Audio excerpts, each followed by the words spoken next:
my identity as a business person and as a mother were collapsing.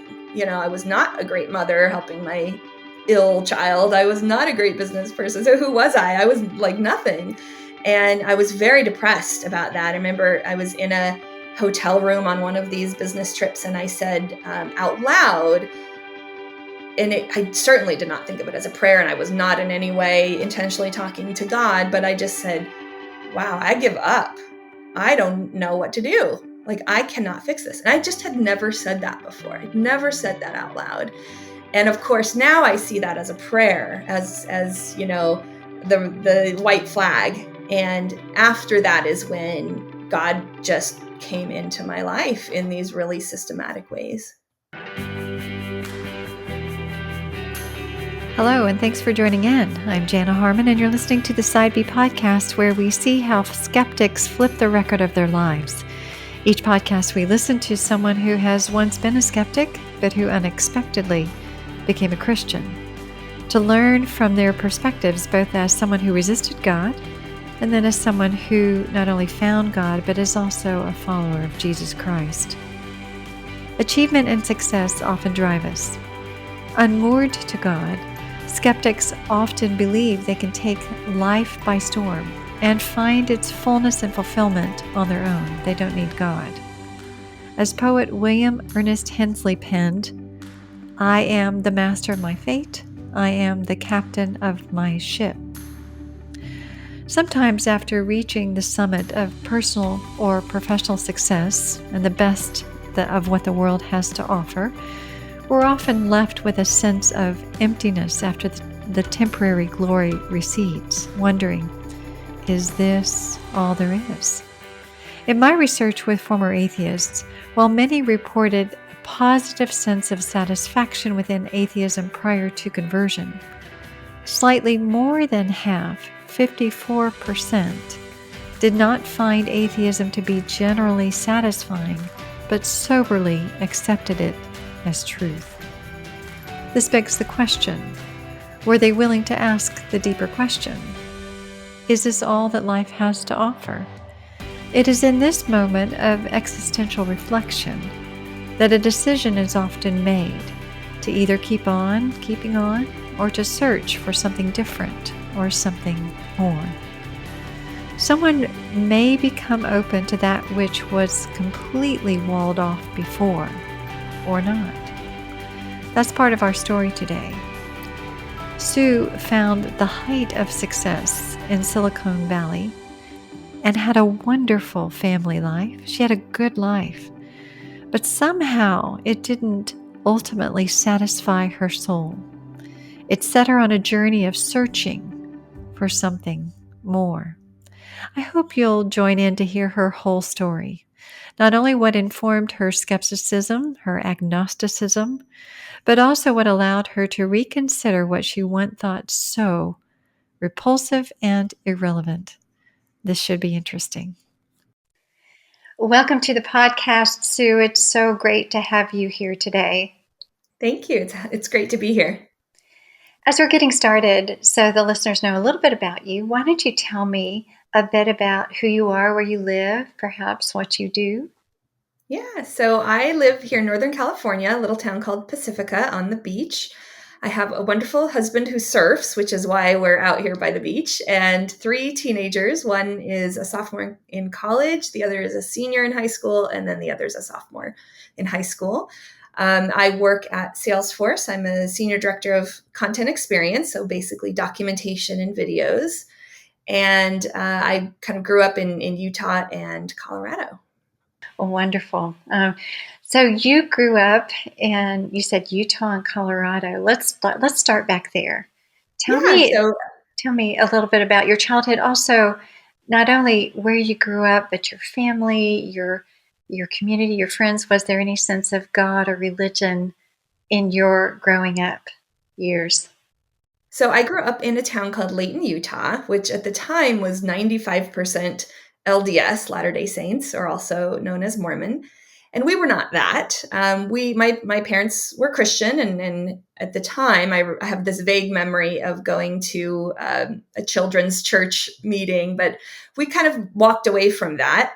They had a falling out with that church pretty early on, so I have a vague memory. But then we were pretty much agnostic. Tried a few different churches throughout that time, but the key was that we were not LDS in this, very LDS environment.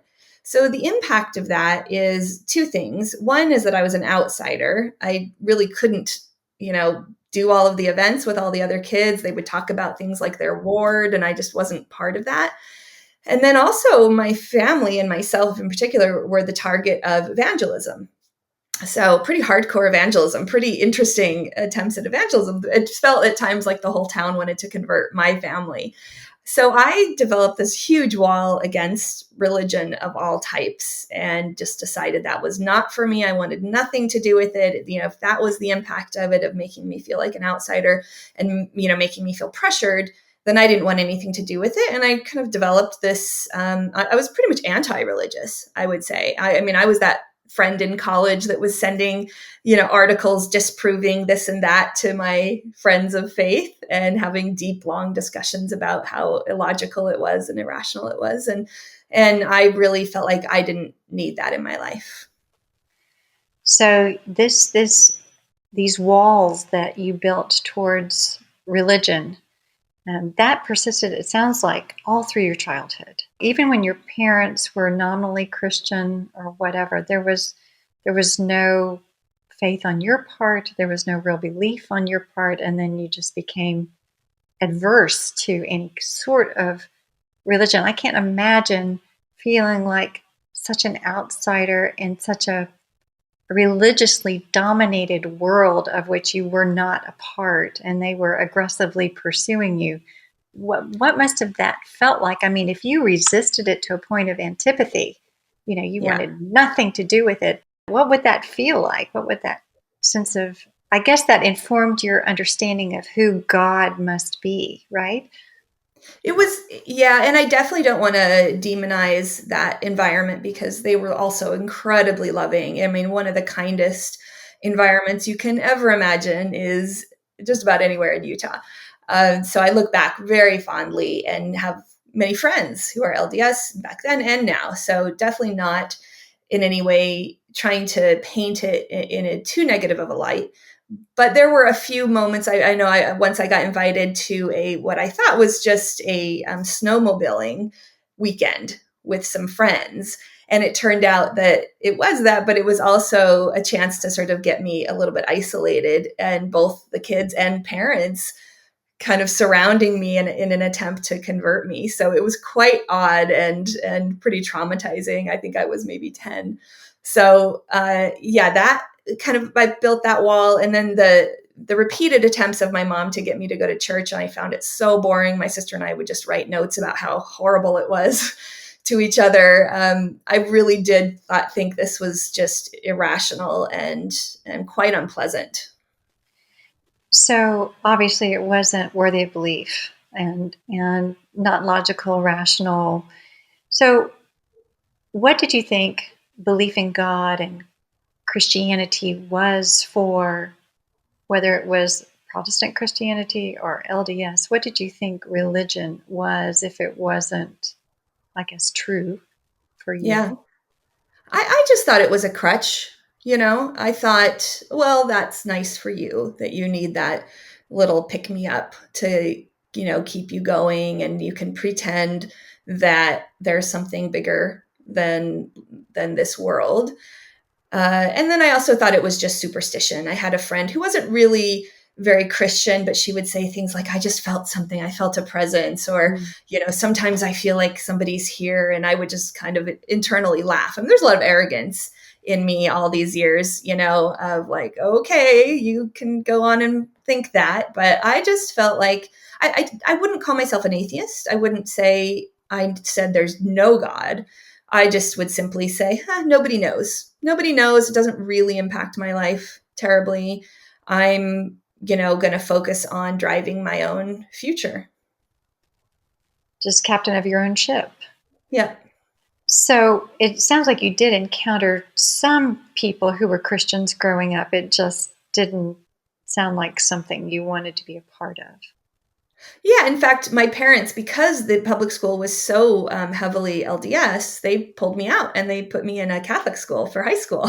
Oh, But that okay. also was a pretty negative experience. I remember we had to take, religion class, and it was led by a priest, and I we were supposed to journal about what we were learning about. And in my journal, I would ask questions like, I'm not so sure about this, and I wonder about that. And I'll never forget when he was returning our journals, it was kind of a U-shaped classroom, maybe about 20 students. And he threw mine across the tables and he said, "See me after class." And I was terrified, and I was very much a people pleaser. So that was really shocking, and embarrassing. And afterwards he said, "Don't ever question my authority." So I was quite, in some ways traumatized by Catholicism and by kind of the more Christian angle of things as well, had very few positive experiences related to that. So that makes sense to me. So that when you actually went to university, uh, it it was something that you wanted to fight against, or you said argue with, Mm-hmm. or whatnot. That it was not something that was even an option for you. Oh, absolutely not an option. And I was quite angry about it and wanted to debate and sort of fight that, the whole notion of it. I'm curious, when you wanted to fight the whole notion of it and you ran into Christians in university, did anyone have any kind of rational, logical, evidential answer, anything solid or substantive to come back against? Or were you even open to listening what a Christian had to say?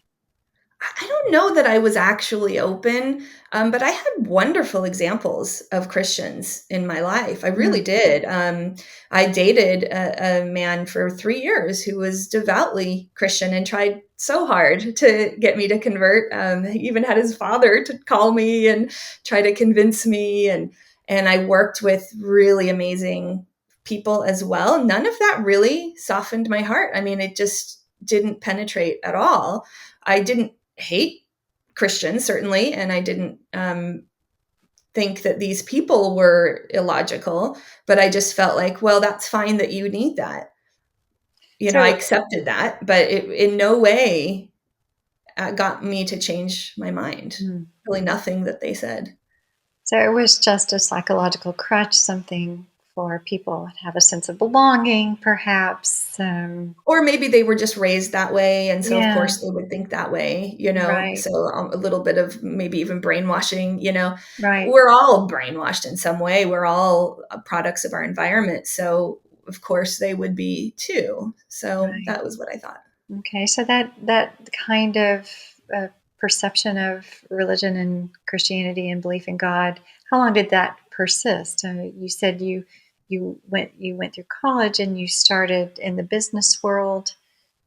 I Yeah, presume I mean, my entire your agnosticism continued, and tell me about yeah. that part of your life when I you mean, were. my entire career, my entire life, I was perfectly fine without God and really did not pursue it in any way. Um, Met my husband. We have, three wonderful kids. And, we would occasionally, we like for Christmas, we thought, yeah, it'd be good to teach them about Jesus, just kind of informationally, this person existed and this is what people believe about him. Um, Very lightly, and then sort of immediately taught them, nobody really knows the truth. And so, explore things as you wish. We didn't want to create a pushy environment for them where they couldn't ask questions and where there was only one right way. And, that was really important to us. And I think we did raise, kids that question and that um, hopefully don't feel pressured by us. But I never personally pursued religion in any way during that period, other than just saying, yeah, maybe, who knows, not making a big deal of it. Okay, and during that time too, you were achieving quite a bit of success in your own personal or business career, weren't you? Yeah, Can you? I have been very blessed. I put it that way now, as opposed to I was doing so great. but I had wonderful, wonderful parents that supported me. And I was, had the opportunity and privilege to get an education and a graduate education, and have always worked hard. So, that can get you pretty far. And I ended up I started a PhD program in English, and then found there's no real market for that field, but luckily that you could translate that into tech. So I got a job in tech writing, which was really satisfying and very marketable. Did that for 2 different companies for about 14 years. And then after that, landed at Salesforce as a technical writer, and then moved on to management. And that's kind of where I am now. I lead, multiple teams of writers and engineers documenting our product. So really satisfying, super exciting career journey, very, very fulfilling, life. And on the side, wonderful husband and friends. So I wasn't feeling this huge gap. I wasn't, hitting rock bottom. Things were pretty good. Mm. So if things were going so well without God or any of that, any crutch, and you were achieving all of these wonderful things, and you had a terrific life and family and career, what caused you to stop and think or wonder or change course? What was going on? Yeah. So I think I did have to hit rock bottom in some way. So while things were going well, at some point in my career, I started to just feel dissatisfied. I thought, okay, I have everything. And I mean, literally in a tower, in San Francisco, we have these enormous Salesforce towers. And I'd be looking out thinking, I've got a great team, great family, great job. Like, why am I dissatisfied? What is wrong? And so I had a kind of a void in my life, and I could not put my finger on it. And so I figured, well, it must be my job. Maybe I'm supposed to do something more meaningful. So what is it that changed for you? If you had the good life, what is it that made you perhaps stop and think that maybe God is worth thinking about? Well, I definitely never considered it. It really had to kind of push itself into my life pretty aggressively. So the way it all happened is I had this great life, but I was still starting to feel dissatisfied for some vague reason. I would look around and think, I've got everything. So why am I feeling kind of dissatisfied? And so I figured it must be my job. Maybe I'm supposed to do something more meaningful than technical writing with my job. Maybe I'm supposed to make this big impact on the world or help people. I had this desire for more meaning. And so I quit my job and pursued a new role that was kind of on the surface more meaningful. It was leadership development, teaching, managers across these Fortune 500 companies how to be ethical and humane and kind and follow best practices. And it was really exciting. I was traveling around the world making this impact. Managers would come up to me. One manager said, "This changed my life," and I thought, wow, and I thought that's got to fill that void, and I tried to push it in there and it didn't fill the void. And so that was really scary. Like, this is not solving that need. Well, what is that need? And then a couple things happened that really made this kind of a high priority, this pursuit of meaning. And one is that this job was not what I thought it was. It wasn't just teaching, it was also selling these classes. And it turns out I'm terrible at sales. So I was just falling flat on my face. I'd never failed before in life, really, a straight A student and, career progression. And that was shocking. I mean, I think I sold $7,000 out of a $700,000 quota, like 1%, everything kept failing. I'd get close to a huge deal and it would fall apart. So that was really devastating to my identity because I was a business success, and that evaporated. And then on the home front, so I have a son with special needs and those needs were just starting to show themselves right about this time. And so health-wise, all sorts of problems were happening with him. And we just were not able to find the help that we needed. Everything was like a shut door. And just, so I was kind of like, my identity as a business person and as a mother were collapsing. I was not a great mother helping my ill child. I was not a great business person. So who was I? I was like nothing. And I was very depressed about that. I remember I was in a hotel room on one of these business trips and I said out loud, I certainly did not think of it as a prayer, and I was not in any way intentionally talking to God, but I just said, wow, I give up. I don't know what to do. Like, I cannot fix this. And I just had never said that before. I'd never said that out loud. And of course, now I see that as a prayer, as you know, the white flag. And after that is when God just came into my life in these really systematic ways. I'd like to pause for a moment and tell you about the Csus Institute. We are living in a day and time when Christianity is being increasingly marginalized and even canceled, when distractions are prevalent and intentionality towards spiritual growth is curbed. More than ever, we are in need of deeper intentional discipleship as we face challenges in today's world. The Csus Institute is here to serve you, your study groups, and your church in creating mature disciples who know and live out their biblically grounded faith in Jesus Christ. They provide thoughtful, intelligent resources for individuals, groups, and Bible studies. They provide a year-long fellows program for spiritual growth among like-minded Christians pursuing faith in a serious, structured way.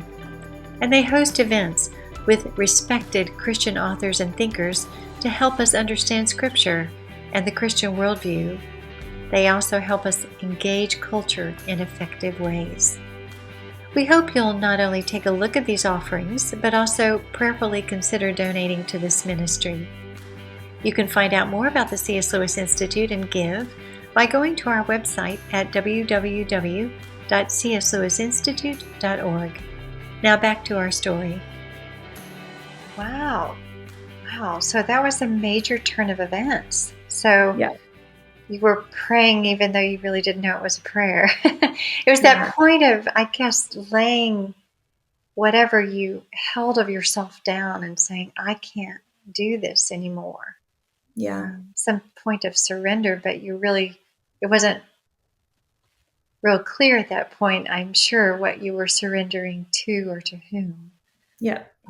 But things changed. So tell me about that. Yeah. So very weird set of things started to happen right after that. I mean, just immediately. I woke up the next day, and I flew home, and I remember had this huge desire to listen to Christian music, which I had never wanted to listen to before. In fact, I used to mock, and I used to say, this is so cheesy. And I didn't even know how to find it, but I just went to Spotify. This urge was so great. And I typed God and up came this really beautiful music. And I just found it enthralling. I mean, I could not stop listening to this. It just was kind of filling me up in some strange way. I was kind of embarrassed. I didn't want my family to know too. I would listen on headphones and things. So that was one. And then shortly after that, I was reading through some medical material for my son. And weirdly, in this medical article, there was a paragraph about God, and it didn't fit. And it said, it was talking about how belief in God can be as healing or more healing than any kind of medication. And it was saying, we are surrounded by a world created by God. And that was weirdly appealing and filling me up as well. And what it made me do is picture somebody in my head from my past. Clear as day, I thought of my kid's old karate teacher who I knew he had invited me to church once. And I turned him down, but I remember I used to sit in the back of the karate studio and watch how he trained the kids. No matter how good or bad they were, no matter how old or young they were, even the parents would take his class with him. He loved them. He loved them for who they were, and just was like this funnel of love in a way that I had never seen before. And he was who popped to mind. And I thought, oh yeah, he invited me to church. And like, I somehow got the courage to text him. I had his number and I said, long time no chat. And can I go to church with you?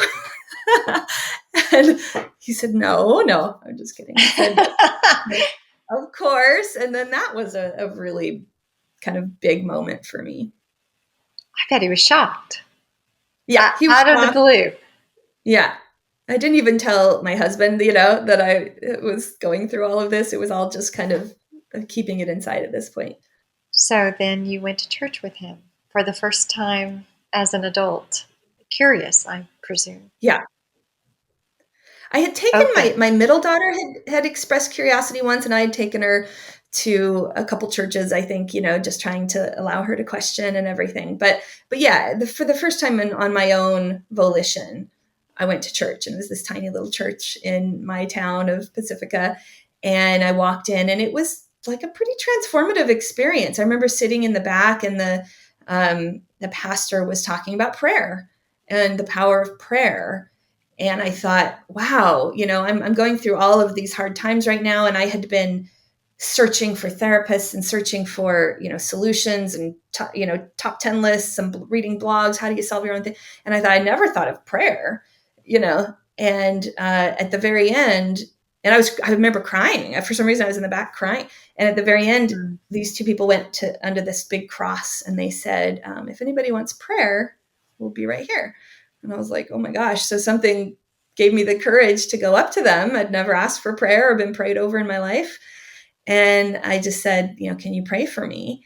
And they put their arms around me and said this beautiful prayer. And I was crying, and I just thought, wow, there is something real happening here. And, that made a really big impression. I was very confused, but I kind of drove home in tears and dried my tears and just thought, I don't really know what's going on here. But that was a big step.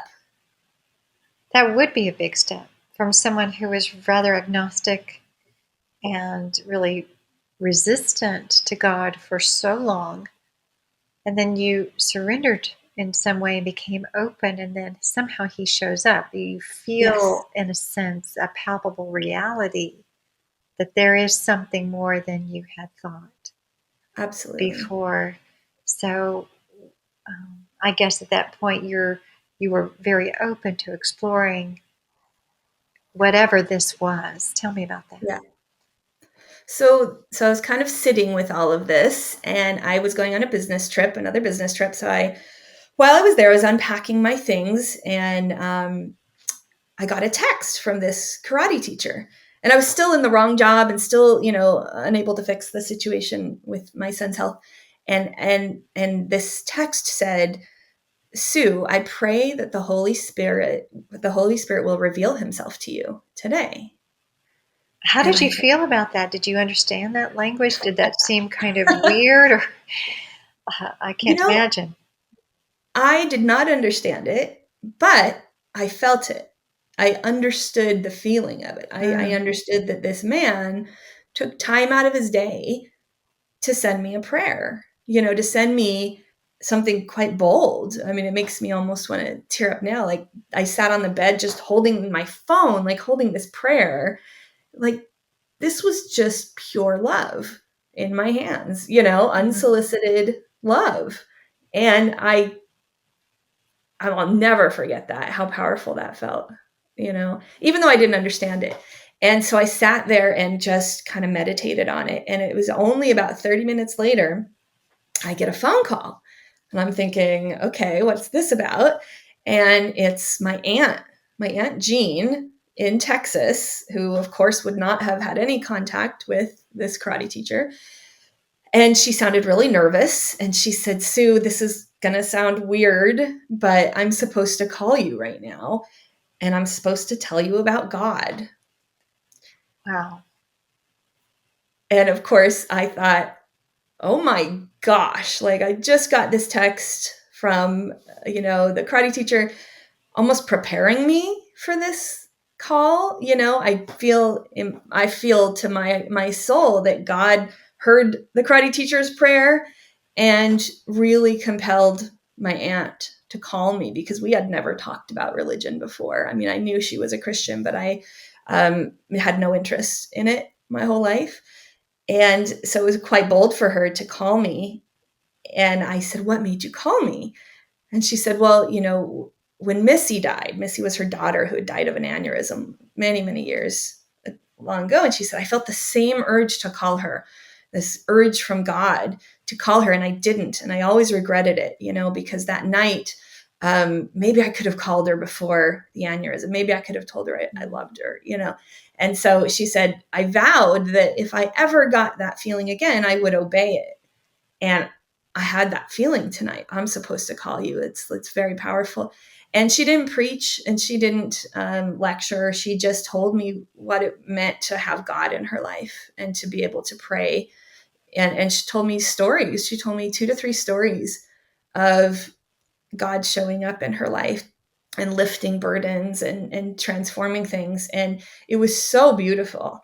It was just, I was absolutely in the presence of something. And I had a decision at the end of it. What am I going to do with this? Is this like the wildest coincidence or is it real? So I was kind of at that moment as the call was ending.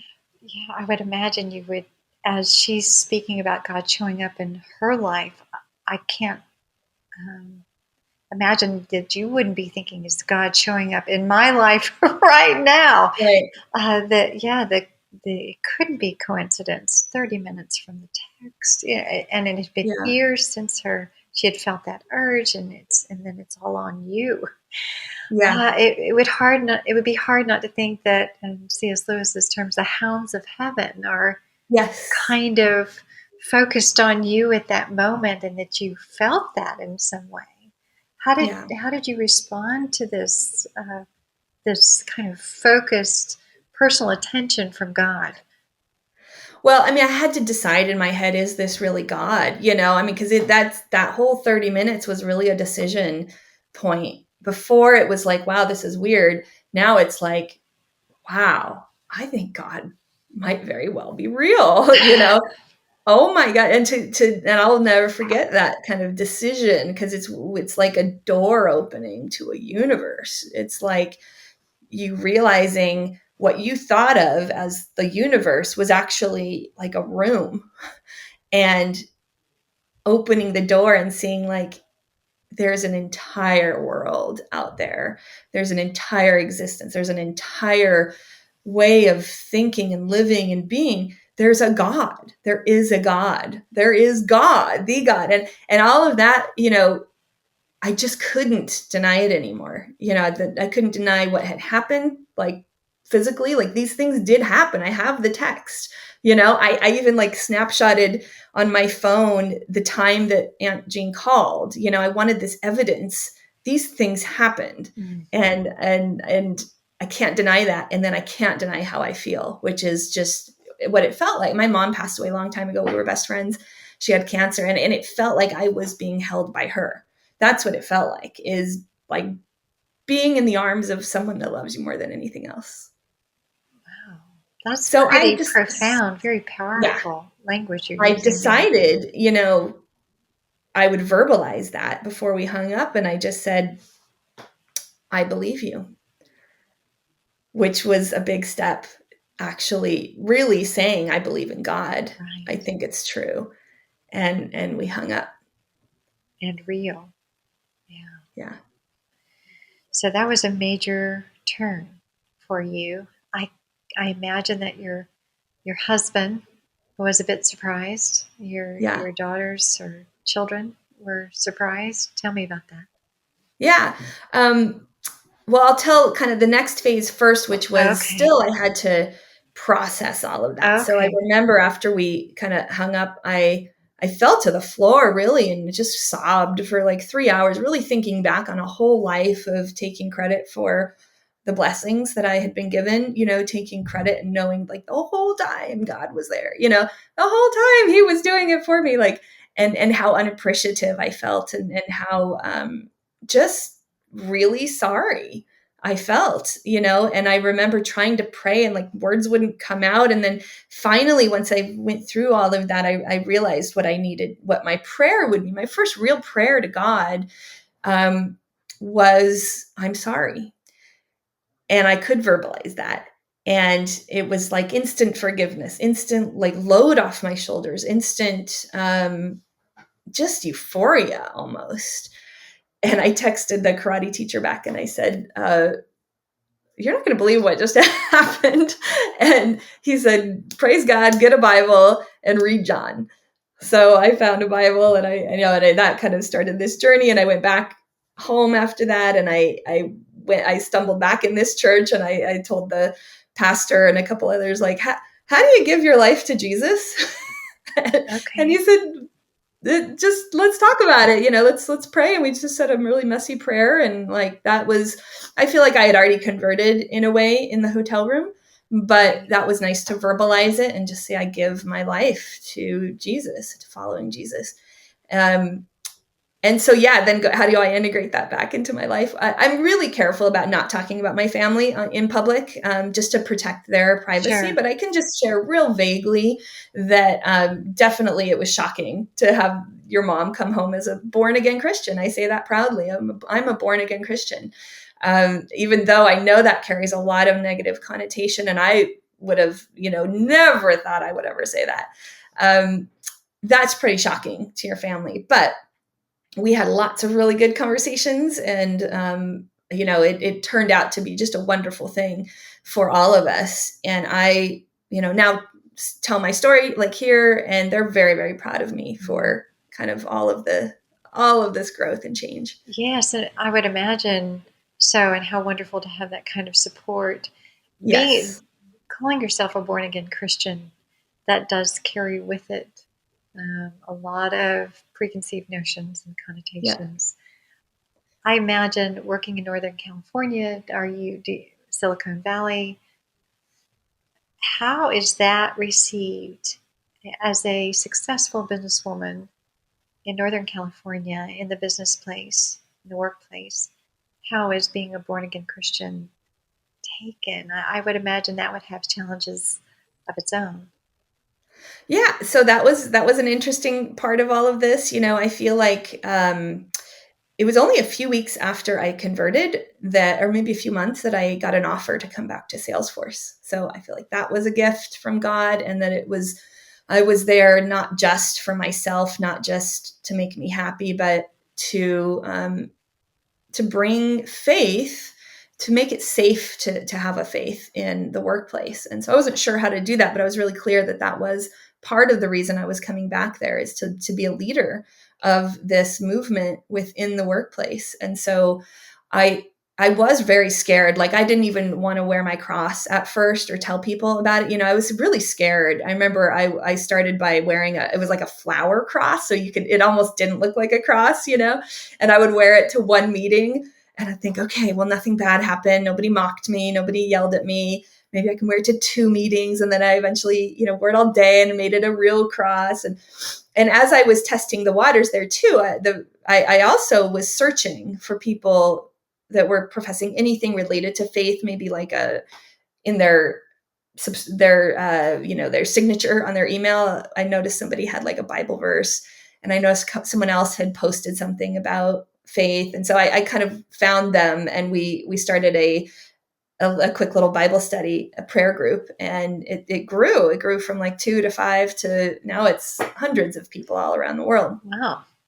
Very quickly. But then that wasn't the whole story. That's great to have that and have, a safe place to pray and talk about your faith in the workplace. And most companies are kind of growingly having things like that, but that wasn't still a kind of top-down initiative. So that's kind of another thing that I focused on is how do we have faith be recognized as a legitimate form of identity? For some people, their faith is their number one identifier over their gender or race or cultural background. And so what about those folks when we say, can you bring your full authentic self to work? If that's your number one identifier, you should be able to. In fact, that should be celebrated. As long as you're not pushing it on others, you shouldn't have to hide it. In fact, that will kind of lead you to probably leave if you can't express that side of you. So we worked with the leaders and formed Faithforce, which is an official employee resource group at Salesforce, and it's hugely popular.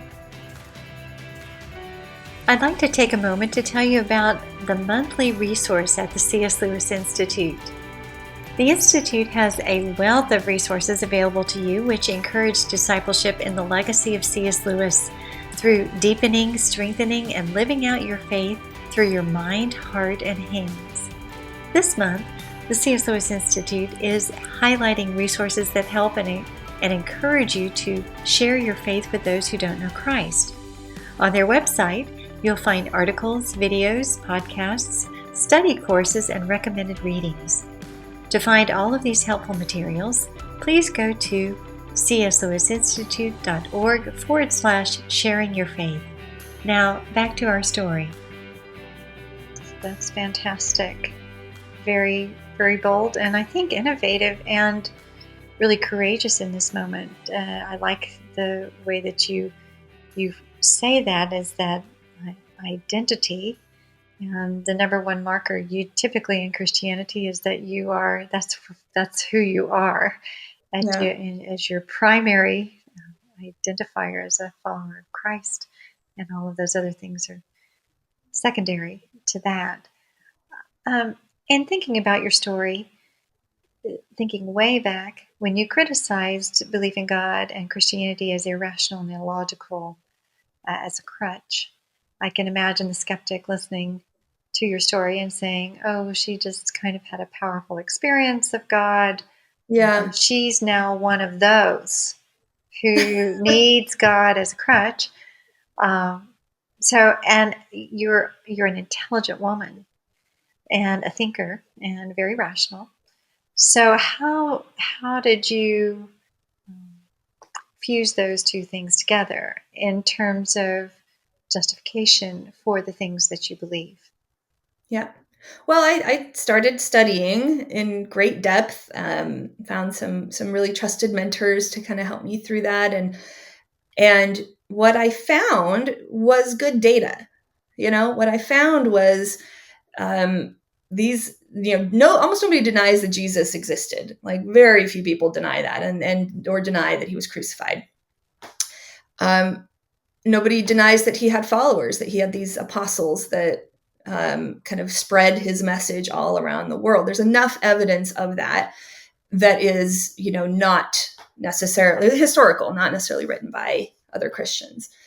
And we know that it was obviously Christ got crucified. So obviously it was very risky to express this kind of belief in Jesus. And they did go into hiding after he was crucified. They went into hiding, were scared for their lives. And then something happened when Christ resurrected. Something happened the size of a resurrection. Nothing else can explain it, that would lead to the entire world changing, that would lead to these apostles not only not hiding, but risking their lives, and most of them dying to tell people what happened, to tell them that, he came back to life. I saw it. That means what he said is true. That means he's the Son of God, the one and only Son of God. Like, I saw it. I witnessed it. I experienced it. I experienced these miracles. And enough people back then professed that to their death, that it changed the entire course of history. And they wouldn't have done that for a lie. They wouldn't have all universally said this lie that he came back to life if it wasn't true. There would be no benefit to them to do that. And so that, to me, is the sticking point here. It's, did he live? Yeah. Did he call himself God? Yeah. Did he come back to life after death? Well, it sure seems that is true. And if that's true, then what he said was true. What he said about being the Son of God is true. And that's something we have to reconcile. That's something that we should think about. Well, what does that mean? If it's true, that changes everything. Yeah. So it sounds like you did due diligence to really look at the rational evidence for your belief. You knew that God was real, and you wanted to substantiate the truth of what you felt and experienced with God. And I appreciate that about you, that it is almost mind, heart, and obviously your life coming together all at once. Now, you said there was a moment where you had, it sounded like everything the world had to offer, but yet you were dissatisfied. That somehow all of your achievements and your success didn't fill up something in your soul. And I'm wondering, after belief and you found God, has that sense of emptiness been filled? That sense of dissatisfaction moved to satisfaction or abundance? Did it make a difference? Yeah, I mean, absolutely. It has, but I wouldn't say that it's a miracle cure all in the sense that life is still super hard. Like my son's medical concerns only got worse. They're very severe. And so every day we deal with that and there's no clear solution, and it'll be a battle for the rest of his life. And yet I don't feel alone in that battle. So I remember just, I take walks with my dog, and especially when there's a lot of unknowns, and I just feel like, okay, I pray every day, and I say, okay, I think this is what I own, and I listen. Like, is that what I own? Okay, that's what I own. And it's not God telling me, but it's a clear feeling like, okay, this is what I'm supposed to do today. Please help me with that thing.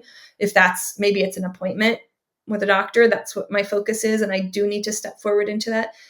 And then the reminder, I've got the rest. And I'm like, yeah, you do. You got it, God. You carry the entire weight of this thing. You carry the future of my son, of me, of my entire family. You own it. You own all of it. And I'm going to do this one baby step today.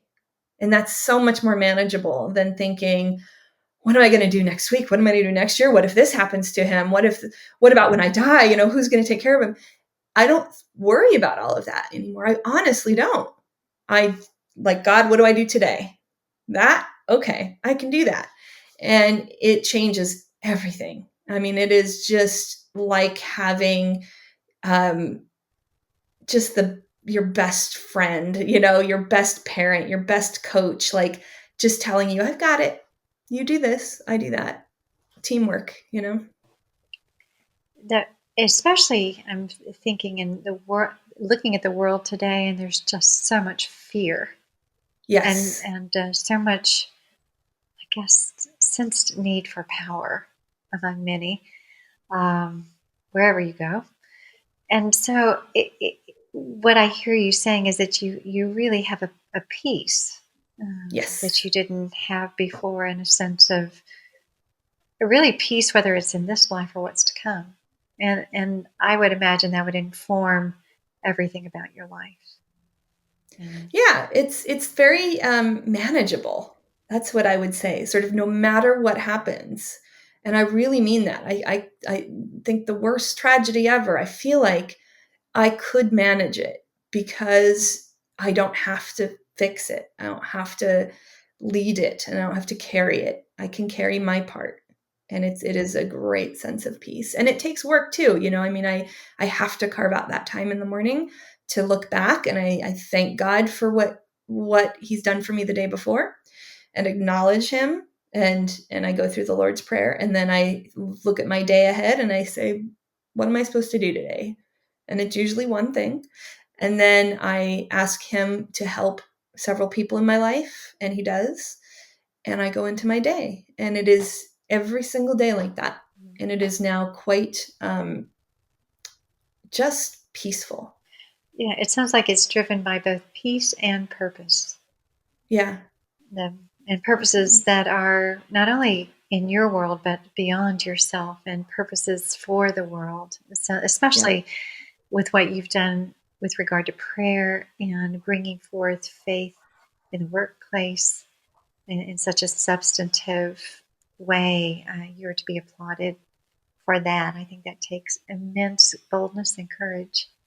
And you are obviously a woman of those who possesses those things. So, as we are coming to a close, I wondered if there was, picture your former self, just angry, just resistant to God, no need for God.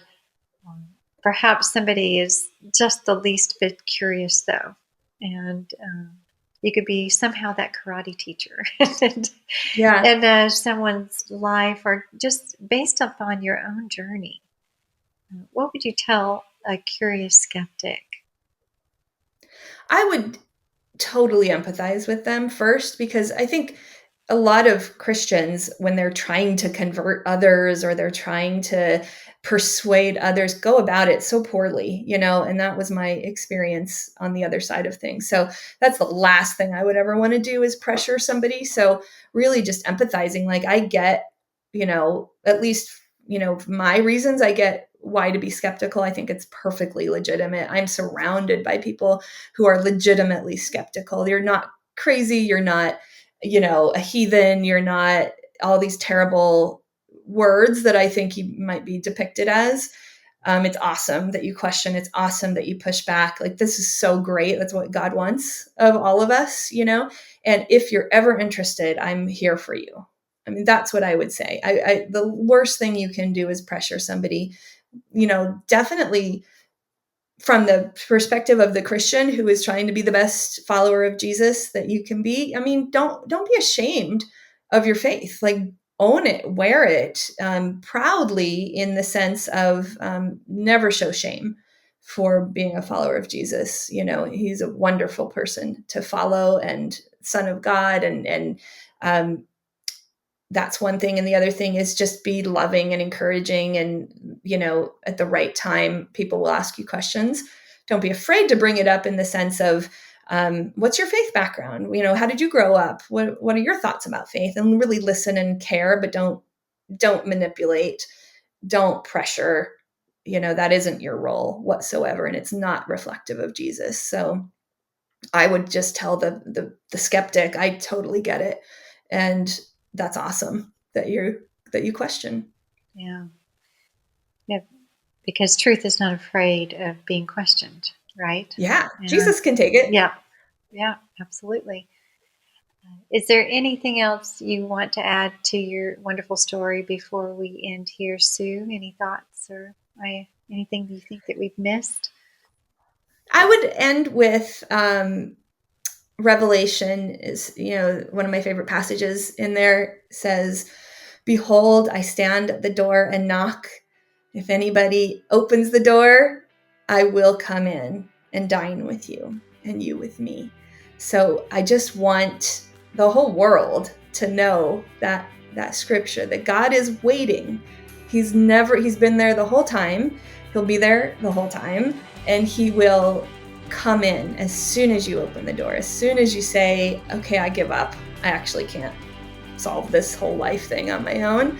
I don't know how, but I guess I need God. I guess I'm open to God, then he will come in. He will come in and he will be there with you forever. So that's my wish. Well, you are certainly a living embodied testimony of that verse coming to life. And I'm so grateful to you, Sue, for telling your story. It is a beautiful story, an amazing character arc, moving from complete disbelief to just an amazingly beautiful ambassador for belief in God and in Jesus and Christianity and the life that it can bring you. And I also appreciate your honesty with all of that. It's not all roses. It is. Oh, yeah. It is a journey. It's a daily struggle. But just like you said, there is someone who's greater, who's in control, who loves you, who is with you and for you and has purposes for you. And in him you have peace. So with that, again, thank you, Sue, so much for joining me today. Thank you. Thanks for tuning in to the Side B podcast to hear Sue's story. You can find out more about her blog, her work with Faithforce at her website, www.leanership.org. That's LEANERSHIP.org. I'll include this along with some of her recommended resources in the episode notes. For questions and feedback about this episode, you can reach me by email at thesidebpodcast@csusinstitute.org. I hope you enjoyed it, that you'll follow and share this podcast with your friends and social network. In the meantime, I'll be looking forward to seeing you next time, where we'll be seeing how another skeptic flips the record of their life.